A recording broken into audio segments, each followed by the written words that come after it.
उत्तराखंड से मेरे परिवार का एक पुराना रिश्ता है और जिस जगह बचपन की जो मीठी मीठी यादें होती हैं वहाँ से खास रिश्ता हमेशा होता है। आपको मालूम होगा कि मेरे पिताजी भी देहरादून में पढ़े, मेरे भाई साहब भी देहरादून में पढ़े, मेरे बेटे भी देहरादून में पढ़े 5 साल, और मैं भी 2 सालों के लिए देहरादून में पढ़ी और काफ़ी आपके प्रदेश में घूमने का भी मौका मिला। यहाँ रामनगर के साथ तो एक बहुत खास रिश्ता है। बहुत छुट्टियां हमने यहाँ मनाई। पास में कॉर्बेट पार्क है, आप तो जानते ही होंगे, सब यहीं के हैं। मुझे तो जब मौका मिलता था, बच्चों की 2 दिन की छुट्टी होती थी, तो रात की जो पुरानी दिल्ली वाली ट्रेन है, जो स्टेशन से, पुरानी दिल्ली के स्टेशन से जो चलती है 10 बजे, उसमें बिठा के दोनों बच्चों को सीधे यहाँ आ जाती थी। आज यहाँ आ रही थी तो दिल खुश हो रहा था बस ये सोच के कि मैं रामनगर आ रही हूँ। और आपको शायद मालूम नहीं होगा, लेकिन जंगल में एक छोटा सा मंदिर है और उस मंदिर से मेरी आस्था 13 साल की उम्र से जुड़ी हुई है। मैं यहाँ से कभी नहीं जाती थी बगैर उस मंदिर में मत्था टेके। सिद्धबली बाबा नाम है, छोटा सा एकदम, आपको जानकारी भी शायद नहीं होगी, जो जंगल में रहते हैं उनको जानकारी होगी। तो यहाँ आकर, और वो भी नवरात्रि के समय, आज बैसाखी है, मैं अपना बहुत सौभाग्य समझती हूँ कि आज मुझे ये मौका आप लोग दे रहे हैं। तो अब बताइए, राजनीतिक भाषण सुनना है कि सच्चाई सुननी है? सच्चाई सुननी है तो फिर बातचीत करते हैं थोड़ी। चुनाव का समय है। लोकतंत्र की सुंदरता होती है ये कि चुनाव है, कि 5 सालों में एक बार आपको ये मौका मिलता है कि आप अपने वोट से अपना भविष्य बदल सकते हो, है कि नहीं? और उस समय मेरे जैसे नेता, चाहे कांग्रेस पार्टी के हों, चाहे भाजपा के हों, चाहे किसी और दल के हों, आके आपको भाषण देते हैं, आप सुनते हैं। मैं यहाँ आ रही थी तो मैंने सोचा मैं सुनूं मोदी जी क्या कह रहे हैं। तो भाषण ढूंढा उनका, इंटरनेट पे खोला, सुनने लगी। मैंने देखा उत्तराखंड का भाषण होना चाहिए, मैंने सोचा चलो देखते हैं क्या कह रहे हैं मोदी जी। 5 मिनट भाषण सुना तो सच्चाई यह है कि मैंने सोचा मुझसे कोई गलती हो गई है, ये पिछले चुनाव का भाषण दे रहे हैं। नहीं, सच बात है। तो मैंने तारीख देखी कि भाई गलती तो नहीं होगी, पिछले चुनाव का उत्तराखंड का कोई भाषण खोल दिया होगा, लेकिन वो तो अभी 2 दिन पहले ऋषिकेश का भाषण था। बात वो वही कह रहे थे जो 5 साल पहले कह रहे थे, और जो बातें कह रहे थे उनको सुनकर भी मुझे ताज्जुब हुआ। सबसे पहले तो उन्होंने कहा कि बार बार मोदी सरकार, कहा आपने भी सुना होगा, पिछले चुनाव में भी सुना होगा। अब मन में ये बात आती है कि भाई कितनी बार मोदी सरकार, कितने सालों के लिए भुगतेंगे आप? शुरुआत उन्होंने भाषण की ऐसे की, आपके प्रदेश को देवभूमि कह के। हम सब कहते हैं, सब आते हैं, सब मानते हैं कि उत्तराखंड और हिमाचल प्रदेश देवभूमि है।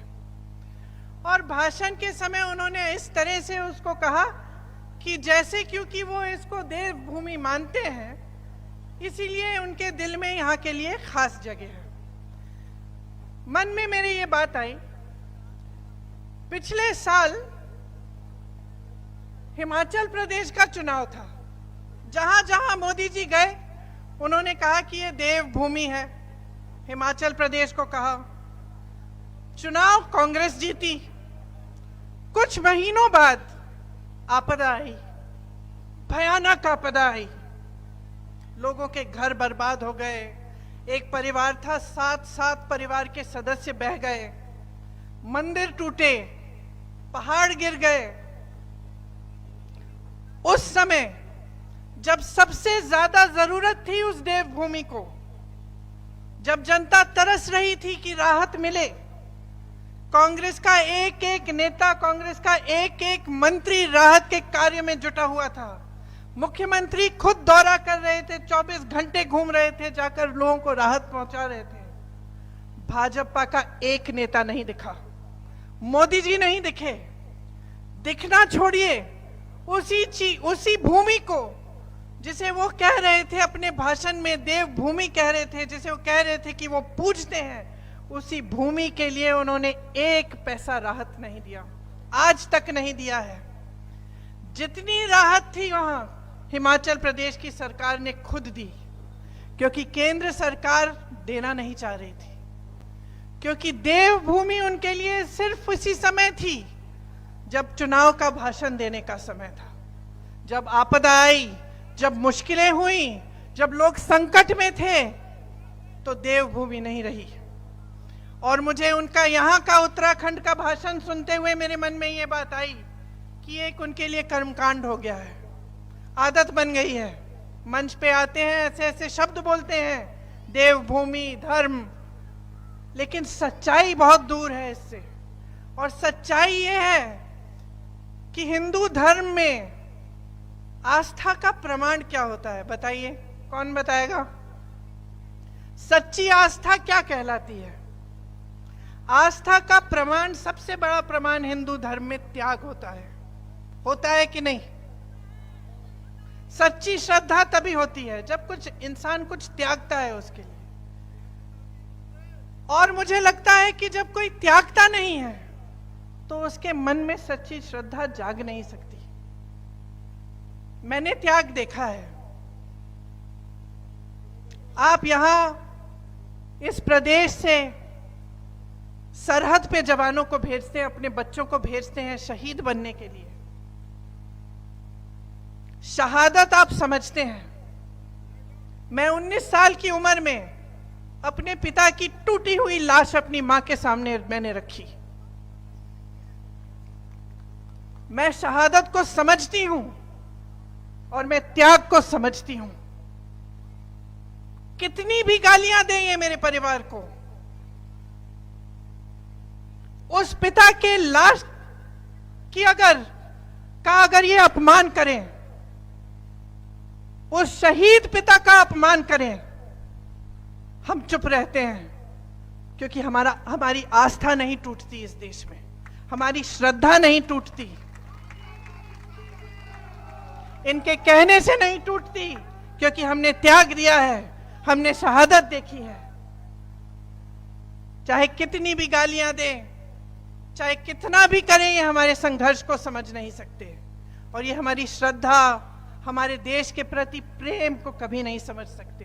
हमारे देशभक्ति को ये देशद्रोह कहें, हमें कुछ भी कहें, हम चुप रहते हैं। हम चुप इसलिए रहते हैं क्योंकि श्रद्धा दिल में है, असली श्रद्धा है, असली आस्था है, नाम के लिए नहीं है, चुनावी भाषणों के लिए नहीं है, राजनीति के प्रयोग के लिए नहीं है, अपनी सत्ता के लिए इस्तेमाल के लिए नहीं है, सच्ची श्रद्धा है।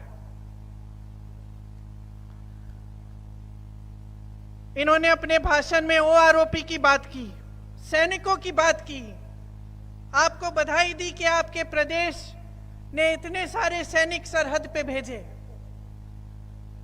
भाषण की बात है। अग्निवीर कौन लाया और क्यों लाया? क्यों लाए? उत्तर प्रदेश, उत्तराखंड, राजस्थान, हरियाणा में नौजवान बच्चे दौड़ लगाते हैं, वर्जिश करते हैं, परिश्रम करते हैं सेना में जाने के लिए। दिल में देशभक्ति की भावना होती है, दिल में ये भावना होती है कि हम करके कुछ दिखाएंगे अपने देश के लिए, हम अपनी देश की सीमा पे खड़े होकर उसकी रक्षा करेंगे। मोदी जी ने तय किया कि अग्निवीर जैसी योजना आएगी, सेना में भर्ती 4 सालों की होगी। जितने भी नौजवान हैं हर प्रदेश में जो तैयारी कर रहे थे, जो सोच रहे थे कि हम सरहद पे जाएंगे, देश की रक्षा करेंगे, हमें स्थिर रोजगार मिलेगा, हम अपने माता पिता की का देखभाल करेंगे, जब तक बुढ़े होंगे, जब तक बुजुर्ग हो जाएंगे, तब तक हम उनकी देखभाल कर पाएंगे। सबकी आशाएं टूटी कि नहीं टूटी? तो सच्चाई क्या है? सच्चाई मोदी जी का राजनीतिक भाषण है, जिसमें वो जवानों की बात करते हैं, ओआरओपी की बात करते हैं, कि उनके कार्यों में है। जब वो अग्निवीर लाते हैं, जब नौजवानों की आशाएं तोड़ते हैं, तो ये सच्चाई है कि नहीं? इसी तरह से आपने देखा होगा कि यहाँ पे पर्यटन की बातें करते हैं, कहते हैं कि पर्यटन की बहुत स्कीम गिना देते हैं आपको, लेकिन सच्चाई क्या है? सच्चाई आपके जीवन है, सच्चाई आपका संघर्ष है, सच्चाई आज की बेरोजगारी है, सच्चाई आज की महंगाई है। आपके बच्चे पढ़ते हैं, इम्तिहान देते हैं, पेपर लीक हो जाता है, घोटाला हो जाता है, 20-20 लाख की नौकरियां बिक जाती हैं। किसके राज में हो रहा है ये? 10 सालों से किसका राज है? कितना दोष देते रहेंगे कांग्रेस पार्टी को? 10 सालों से तो कांग्रेस पार्टी का राज नहीं है ना, 10 सालों से इन्हीं की पूर्ण सत्ता है, पूर्ण बहुमत रही है। कहते हैं 400 पार और बहुमत चाहते हैं और सत्ता चाहते हैं। 10 सालों में इन्होंने क्या किया है? कहते हैं 75 सालों में कुछ नहीं हुआ। अगर कुछ नहीं हुआ होता तो यहाँ उत्तराखंड का इतना हुनर कहाँ से आया? आईआईटी, आईआईएम पूरे देश भर में कहाँ से आए? एम्स कहाँ से आए? ये जो चंद्रयान चंद्रमा पे जाता है, इसका सारा रिसर्च, ये सब जो अगर पंडित नेहरू जी ने 1950 के बाद नहीं लगाया होता तो ये हो सकता था, ये मुमकिन होता आज। तो सच्चाई क्या है? आज इतनी महंगाई है, मेरी बहनें बैठी हैं, आपके सामने कहते हैं कि सिलेंडर का दाम घटाएंगे। अरे पिछले इतने सालों से 1200 तो था ना, था कि नहीं था? किसका राज था? बीजेपी का था? मोदी जी का था? तो पहले कम क्यों नहीं किया? पेट्रोल डीजल के दाम बढ़ते चले जा रहे हैं। किसान खेती में खून पसीना अपना दे रहा है, कुछ कमा नहीं पा रहा है। कल मैं किसी से बात कर रही थी, दिल्ली में, उत्तराखंड के हैं, पलायन करके गए हैं। मैंने पूछा भाई घर कब जाते हो? साल में एक बार जाता हूँ। मैंने पूछा दिल लगता है? बोला कि अब मजबूरी है, शहर में तो दिल लग नहीं सकता, लेकिन पूरे परिवार को ले आया हूँ। साल में एक बार 1 महीने का मौका मिलता है, जब जाता हूँ तो ऐसा लगता है कि 1-2 महीने और बैठूं। दिल नहीं करता घर आने, यहाँ आने का। घर तो मेरा वहाँ है, पहाड़ों में, उन वादियों में, लेकिन दीदी मैं क्या करूँ? वहाँ नौकरी नहीं मिलती, वहाँ रोजगार नहीं मिलता। तो ये बड़ी बड़ी बातें, टूरिज्म, ये वो, ऐसी स्कीम वैसी स्कीम, तो सच्चाई पे क्यों नहीं उतर रहे हैं? तो रोजगार क्यों नहीं है आपके प्रदेश में? आपको बाहर क्यों जाना पड़ रहा है? इतना हुनर है। कुछ दिनों पहले मैं विदेश में थी, विदेश में एक रेस्टोरेंट में थी, तो एक व्यक्ति आए मेरे पास कि फोटो खींच लूं मैं आपके साथ। मैंने कहा खींचिए। कहाँ के हैं? मैं उत्तराखंड का हूँ। क्या करते हैं? खाना पकाता हूँ। और उन्होंने मुझे बताया कि कितने हुनर के साथ कितने सारे उत्तराखंडी लोग बाहर विदेश में शेफ बने हुए हैं, बड़े बड़े ऐसे कार्य कर रहे हैं, लेकिन उनको यहाँ पे आपके अपने प्रदेश में रोजगार नहीं मिल रहा है। हम क्या कह रहे हैं? हम एक सीधी सी बात कह रहे हैं, जहां भी जाती हूं मैं यही कहती हूं, चुनाव को मुद्दे पर लड़वाओ। नेताओं को ये कहती हूं, जब मुझे कहते हैं कि भाई मोदी जी ने ऐसे कह दिया, वैसे कह दिया, हम क्या करें, धर्म की बातें करते हैं, मैं कहती हूं आप मुद्दों की बात करो। 10 साल बीत गए हैं, सब कुछ देख लिया जनता ने, जितने काम आपने करने थे वो कर लिए आपने, देख लिया है जनता ने क्या किया क्या नहीं किया। अब जनता चाहती है कि मुद्दों पर चुनाव लड़ा जाए, और मैं आपसे कह रही हूं, आपके मुद्दे क्या हैं आज? क्या है?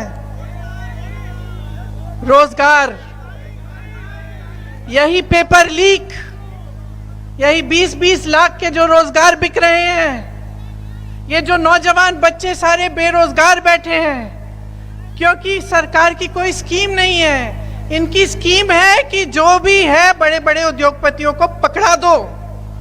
देश की जो संपत्ति हम सबके पूर्वजों ने, आपके पूर्वजों ने मेहनत से बनाई, बड़े बड़े पीएसयू बनाए जिससे रोजगार मिलते थे, बड़े बड़े उद्योग जिससे रोजगार मिलते थे, ये सब तो आपने अपने उद्योगपति मित्रों को दे दिया। तो अगर आपकी रोजगार की स्कीम ही यही है कि अडानी जी और अंबानी जी को सब आप सौंप रहे हैं, तो ये जो बच्चा है, जो बेरोजगार है, जो गांव में है, जो छोटी छोटी शहरों में मेहनत कर रहा है, रोजगार ढूंढ रहा है, इसका क्या होगा? अगर इसकी सारी संपत्ति उठा के आप किसी को दे रहे हो, इसका क्या होगा? हिमाचल प्रदेश में सेब के किसान हैं, जितने भी कोल्ड स्टोरेज हैं सब अडानी जी को दे दिए। अब अडानी जी तय करते हैं कि सेब की कीमत क्या होगी, किसान का क्या होगा? किसान तो अपनी दुकान बेचारा बंद कर देगा। तो चाहे आप छोटी चीज में देखिए चाहे बड़ी में, इनकी एक ही स्कीम है इस देश के लिए, सारी संपत्ति अपने ही दोस्तों को देकर इस तरह से बटोर के रखनी ताकि सत्ता में रह पाए। आपको समझना पड़ेगा कि आज आपके साथ क्या हो रहा है। मैंने शुरू में बोला कि आप सच्चाई सुनना चाहते हैं, सच्चाई कठोर है। सच्चाई ये है कि जो मोदी जी आपको मंच पे दिखते हैं, जो टीवी पे दिखते हैं, जो बड़ी बड़ी होर्डिंग पे दिखते हैं, वो नहीं है जो आप समझ रहे हैं। आपने 10 सालों के लिए परखा है, 10 सालों के लिए देखा है। सिर्फ एक ही सवाल होना चाहिए आपके मन में चुनाव के समय, मेरे जीवन में तरक्की आई है कि नहीं? क्योंकि टीवी पे आपको दिख रहा है कि बहुत तरक्की हो रही है। आपको तो बड़े बड़े प्रेसिडेंट, प्राइम मिनिस्टर अलग अलग देशों के आके बता रहे हैं कि भाई देश की बड़ी तरक्की हो रही है। आपको G20 दिख रहा है, आपको तमाम ऐसी चीजें दिख रही हैं जिससे आपको लग रहा है कि देश बहुत आगे बढ़ रहा है, देश का सम्मान भी बढ़ रहा है। किसको गर्व नहीं होता है? हमें भी होता है, हमारा देश है, हमारे परिवार के सदस्यों ने भी खून दिया है इस देश के लिए। हाँ, अच्छा होता है देश, गर्व होता है, लेकिन ये पूरी सच्चाई नहीं है। इस सच्चाई में मिली हुई वो सच्चाई है जो आप जी रहे हैं, वो संघर्ष है जो आपका संघर्ष है, जो इस देश के किसान का संघर्ष है, जो इस देश के मजदूर का संघर्ष है, जो मेरी बहनों का संघर्ष है, जो बाजार जाती हैं त्योहार के समय, अभी नवरात्रि के समय भी कुछ खरीदने जाती हैं लेकिन वापस आ जाती हैं आधी चीजें छोड़कर, क्योंकि पैसा नहीं बनता। उस उत्तराखंडी व्यक्ति ने मुझे बताया कि चाहे कितनी भी मेहनत कर ले दीदी, पूरा नहीं हो रहा है। मैं कर रहा हूं, मेरी बीवी कर रही है, मेरा बेटा कर रहा है, पूरा नहीं हो रहा है। आजकल बच्चों की मांगे भी अलग हैं, बच्चों की महत्वाकांक्षाएं भी अलग हैं। हम सब पढ़ाना लिखाना चाहते हैं, अच्छी अच्छी पाठशालाओं में भेजना चाहते हैं, स्वास्थ्य की सुविधाएं चाहते हैं। क्या ये सही है कि आपके जीवन में संघर्ष ही संघर्ष होना चाहिए और सरकार आपके लिए कोई स्कीम नहीं लाए, अग्निवीर जैसी वाहियात स्कीम लाए? तो आप सोचिए कि आपको चाहिए क्या। या तो आप बहक जाएंगे ये टीवी के इश्तिहारों में, होर्डिंग में, मोदी जी की बड़ी बड़ी बातों में, या फिर आप समझेंगे कि कौन सा राजनीतिक दल क्या करना चाह रहा है आपके लिए। आप जानते हैं कि कांग्रेस ने कहा है कि अग्निवीर की स्कीम रद्द की जाएगी अगर कांग्रेस की सरकार आएगी। क्या आप जानते हैं कि कांग्रेस कह रही है कि ये जो पेपर लीक का हो रहा है, घोटाले हो रहे हैं पूरे देश में, इसके लिए एक सख्त कानून लाया जाएगा, कि एक जॉब कैलेंडर लाया जाएगा जिसमें नियुक्ति का दिन, एग्जाम का दिन, रिजल्ट का दिन पहले से तय होगा और उस जॉब कैलेंडर से इधर उधर जिसने किया उसके साथ सख्ती से कार्रवाई होगी। क्या आपको मालूम है कि कांग्रेस पार्टी कह रही है कि 30 लाख खाली पद पड़े हैं सरकार में, केंद्र सरकार में, 30 लाख खाली पद है मोदी जी के सरकार में जो भरे नहीं गए हैं, और कांग्रेस कह रही है कि सरकार बनते ही ये 30 लाख पद भरे जाएंगे, आपको रोजगार दिए जाएंगे। क्या आप जानते हैं कि कांग्रेस कह रही है कि 5,000 करोड़ का एक फंड होगा कि आप नौजवान यहां बैठे हैं, कल आप अपना बिजनेस शुरू करना चाहते हैं, एक स्टार्टअप छोटा करना चाहते हैं, तो ये फंड आपकी मदद करेगा। आप जानते हैं कि कांग्रेस पार्टी ऐसी स्कीम दे रही है, बताइए जानते हैं कि नहीं? आप तो कांग्रेस के कार्यकर्ता हैं, नहीं जानते हैं। क्यों नहीं जानते हैं? क्योंकि सबसे बड़ा जो आक्रमण आज हो रहा है इस देश में आपकी जागरूकता पे है। आपके पास जानकारी पहुंच ही नहीं रही है। आप टीवी पे एक ही चीज देखते हैं, आप मीडिया में एक ही चीज देखते हैं, फोन खोलते हैं एक ही चीज देखते हैं, और वो एक ही चीज जो मोदी जी की प्रशंसा हो रही है दिन रात, वो इसलिए देख रहे हैं क्योंकि वो पूरी मीडिया और जो भी आपको दिख रहा है, जो भी आप सुन रहे हैं, सारा बिका हुआ है। सच्चाई आपको दिख नहीं रही है। तो मैं यहां मंच पे खड़ी होकर क्या कहना चाहती हूं आपको कि जाग जाओ, जाग जाओ।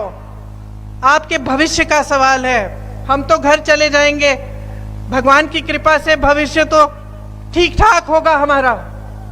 नेता है सब, चाहे हम इस पार्टी के हों उस पार्टी के हों। आपका क्या होगा? नहीं, मैं पूछ रही हूं आपसे, मैं पूछ रही हूं आपसे, आपका क्या होगा? क्या आप 5 साल और यही होर्डिंग देखते रहेंगे, टीवी देखते रहेंगे कि कहीं ना कहीं तरक्की हो रही है, कि कहीं ना कहीं किसी नौजवान को मोदी जी ने नौकरी दे दी होगी, लेकिन हमें नहीं पता क्योंकि हमें तो नहीं मिल रही है। अरे हमारे घर में तो वही हो रहा है, उतनी महंगाई बढ़ती चली जा रही है, कुछ खरीद नहीं पा रहे हैं, रोजगार नहीं मिल रहा है, नौकरी ढूंढ ढूंढ कर हमारा बेटा भटक रहा है। हमने तो पढ़ाया, मेहनत की, बीएससी कर ली, एमएससी कर ली, किसी न किसी तरह जुगाड़ करके हमने ट्यूशन के पैसे भी भर लिए, रोजगार के लिए एग्जाम भी दे दिया, फिर भी कोई रोजगार नहीं है। 5 साल और ये चाहते हैं आप? 5 साल और ये चाहते हैं कि यहां आकर नेता आपको बोले देवभूमि है, देवभूमि है, लेकिन जब आपदा आए तो इनकी सिर्फ पीठ दिखती है आपको। क्या 5 साल और आप ये देखेंगे कि मंच पर आकर आपको कहेंगे कि पर्यटन की बड़ी बड़ी स्कीमें हैं, लेकिन जमीन पे एक स्कीम नहीं उतरती, सिर्फ आपको एक 5 किलो का राशन मिलता है। आप उसी से क्या 5 साल खुश रहेंगे? मैं ये नहीं कह रही हूं कि बुरी बात है, अच्छी बात है, चलो ये बात की है तो अच्छी बात है, लेकिन काफी नहीं है। जैसे आप ही के एक बेटे ने मुझे बताया कि दीदी हम मेहनत कर रहे हैं, सब मेहनत कर रहे हैं, पूरी नहीं हो रही है, उस तरह से मैं आपसे कह रही हूं कि ये जो एक बोरा राशन आपको दे रहे हैं, इससे आपका भविष्य पूरा नहीं हो रहा है। जाग जाओ, जाग जाओ। आज अगर बदलाव नहीं लाओगे, अगर सही नेता को नहीं पहचानोगे, अगर सही तरह की राजनीति को जबरदस्ती इस देश में नहीं लाओगे और बदलाव नहीं लाओगे, तो आपका भविष्य उज्जवल नहीं हो सकता।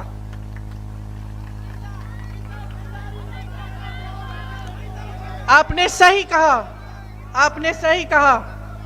आप मुझे बताइए, नारी शक्ति की बात कौन करता है? कौन करता है? मोदी जी करते हैं। पहले तो आरक्षण लाए, उन्होंने बोला बहुत धूमधाम से आरक्षण पास हुआ, देश भर से महिलाओं को इकट्ठा करके माले पहनाए मोदी जी को। पता चला वो आरक्षण तो 5-6 सालों के लिए लागू ही नहीं होगा, तो पास किस लिए किया भैया? सत्ता में हो ना, फिर आप हर मंच पे जाके बोलते हो नारी शक्ति, बोलते हो। अंकिता भंडारी के साथ क्या हुआ?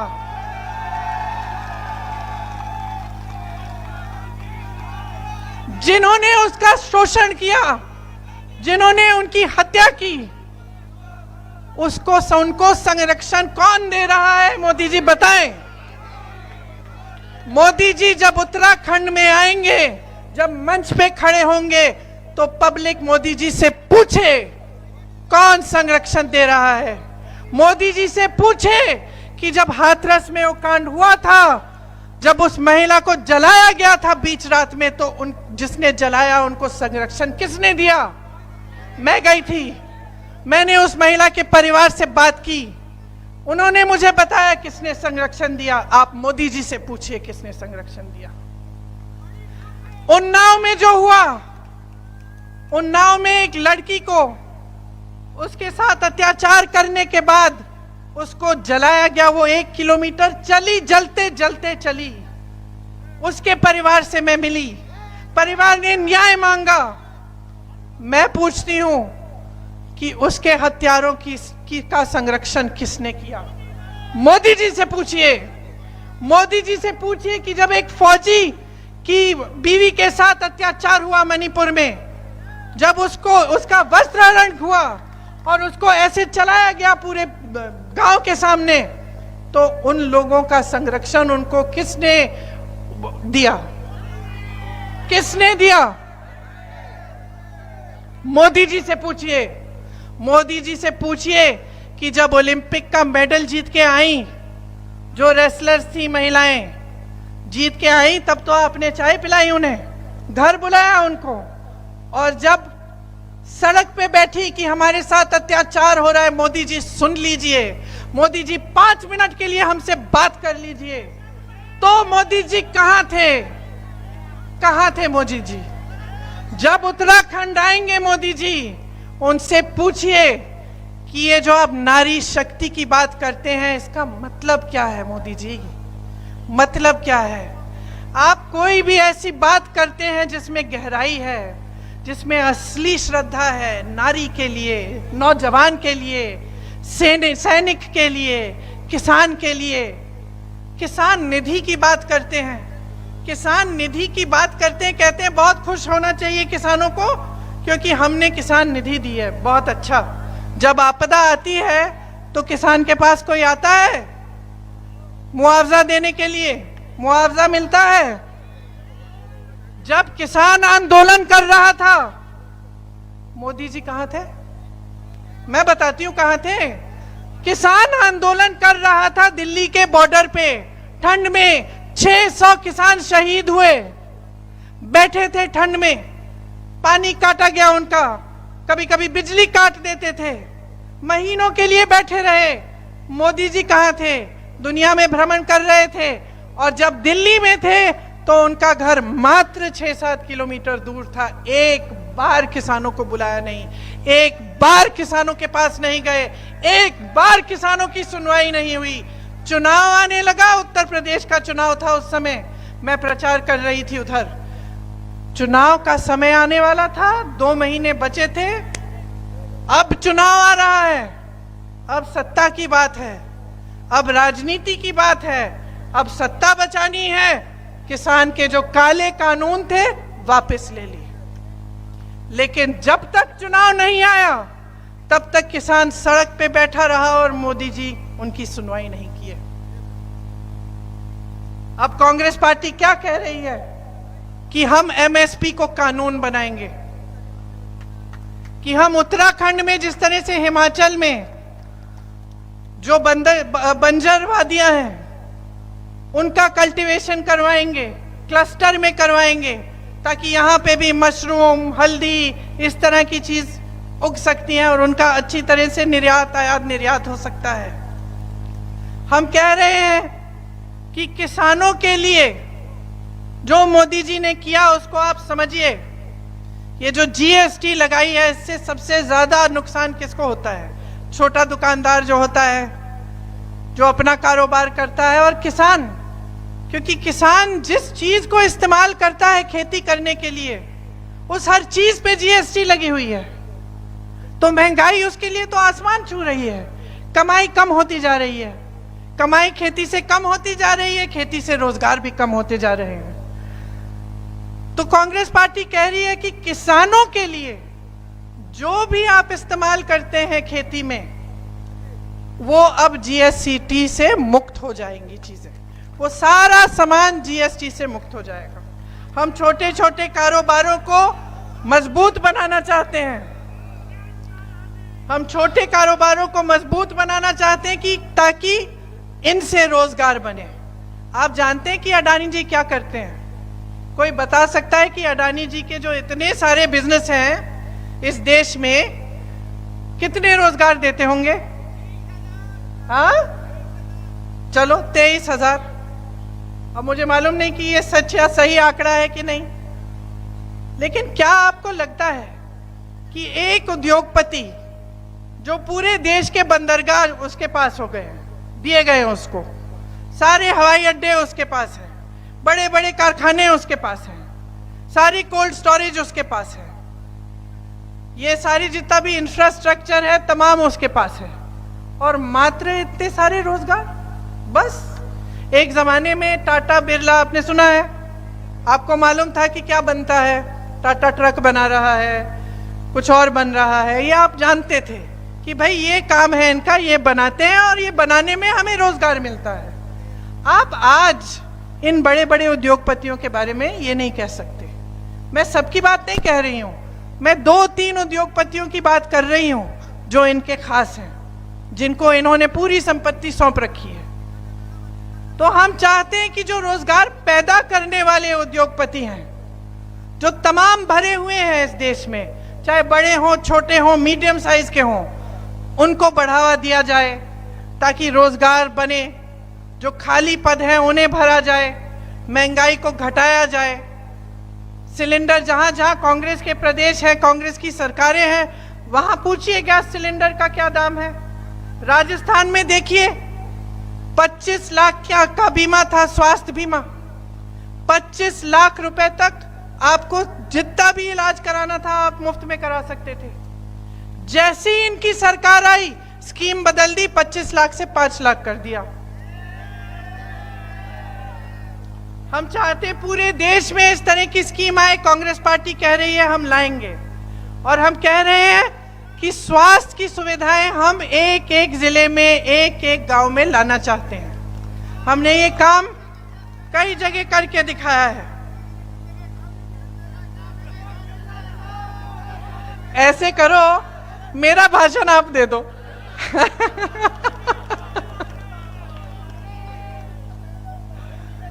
सही कह रहे हो, सही कह रहे हो।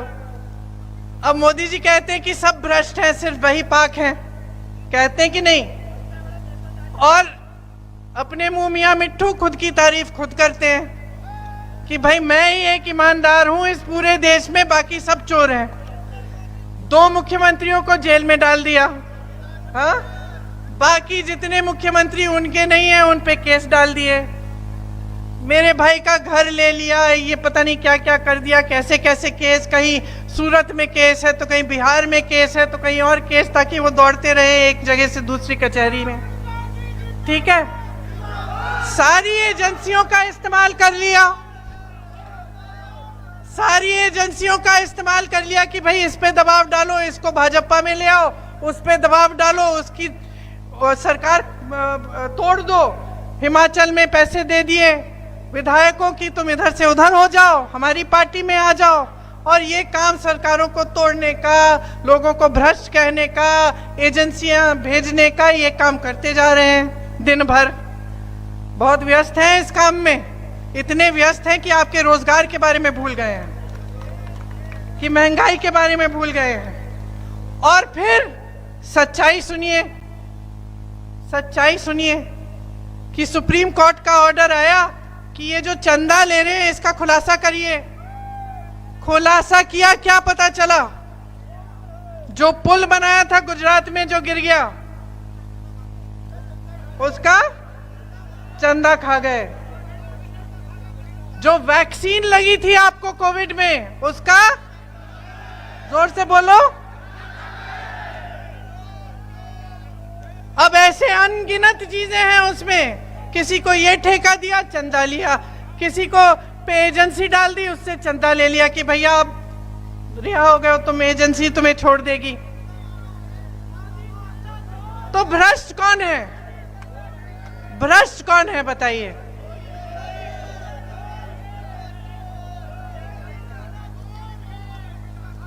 तो अब सारी सच्चाई मैंने आपके सामने रख दी है। कोई बड़ा बड़ा भाषण नहीं दिया मैंने आपको, कोई नई बात भी नहीं सुनाई। ये सारी सच्चाई आपके सामने है। आपका जो जीवन का अनुभव है ना, वही सच्चाई है भाई और बहनों, और कोई सच्चाई नहीं है। और हमारे हिंदू धर्म में भी यही कहते हैं कि सच्चाई वो है जिसका अनुभव आपको है। सच्चाई ये है कि 15 लाख बोला था, आपको मिले नहीं। सच्चाई ये है कि 2 करोड़ रोजगार बोला था, आपको मिले नहीं। सच्चाई ये है कि खुद को ईमानदार बोलकर पूरे भ्रष्ट साबित हुए। तो ये सच्चाई है। अब आपके सामने ये सच्चाई रख दी, आपकी जिम्मेदारी क्या बनती है बताओ?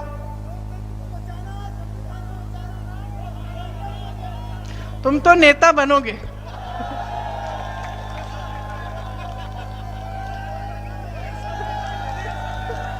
सब नेता, ऐसा ही होना चाहिए। एक एक नेता यहां बैठा होना चाहिए। क्यों? क्योंकि जनता ही सबसे बड़ा होता है लोकतंत्र में।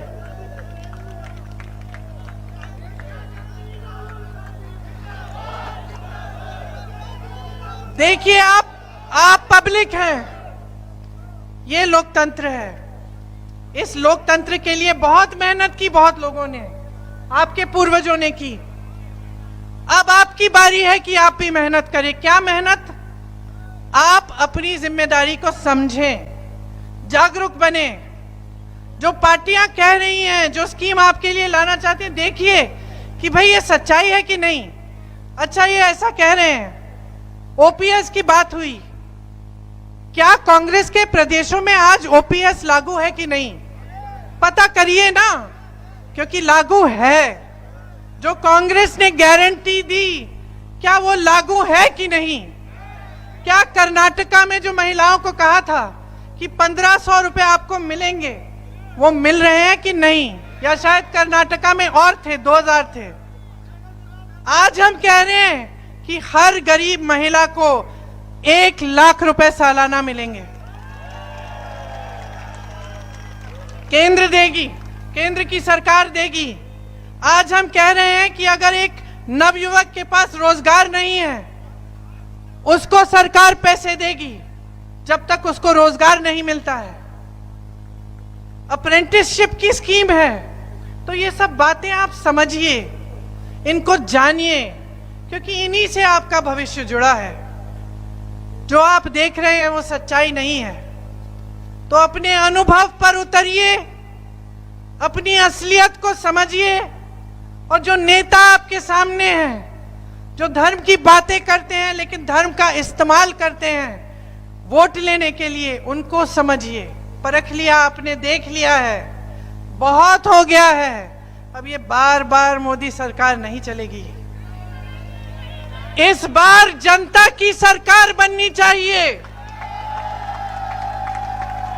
इस बार उस बेरोजगार नौजवान की सरकार बननी चाहिए, उसको रोजगार मिलना चाहिए। इस बार एक ऐसी सरकार बननी चाहिए जो सर्वप्रथम, जिसके लिए सर्वोपरि आप है, जिसके लिए सर्वोपरि आपके मुद्दे हैं। आपकी महंगाई कम करना, आपके रोजगार दिलवाना, आपके लिए शिक्षा की सुविधाएं, आपके लिए स्वास्थ्य की सुविधाएं, कि आप गर्व से कह सकते हैं कि मैंने ये सरकार चुनी, ये मेरी सरकार है।